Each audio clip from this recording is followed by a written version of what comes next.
لو جربتي بقى طريقة القرنبيط دي عمرك في حياتك ما هتغيريها.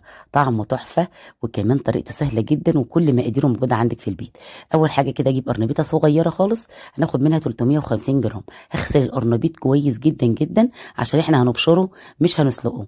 هبشر بقى القرنبيط بشري ناعم جدا جدا. بعد كده بقى هجيب 4 بيضات وهنزل بيهم على القرنبيط. حط نص معلقة صغيرة من الكمون، نص معلقة صغيرة من الفلفل الأسود، نص معلقة صغيرة من الكزبرة، ونص معلقة صغيرة من الملح. فلفل أخضر 2 معلقة كبيرة من الدقيق، وكمان اللي متوفر عندك في البيت شبت، كزبره، بقدونس، اي حاجه خضراء. بعد كده ممكن كمان نضيف 3 معالق كبيره من اللبن. لو متوفر عندنا نضيفه، مش متوفر عادي جدا. بعد كده بقى هقلب الخليط كويس جدا جدا. هجيب طاسه على النار، احط فيها كده معلقه من السمنه البلدي او الزيت، الحاجه برضو المتوفره عندنا. ممكن زبده مش مشكله.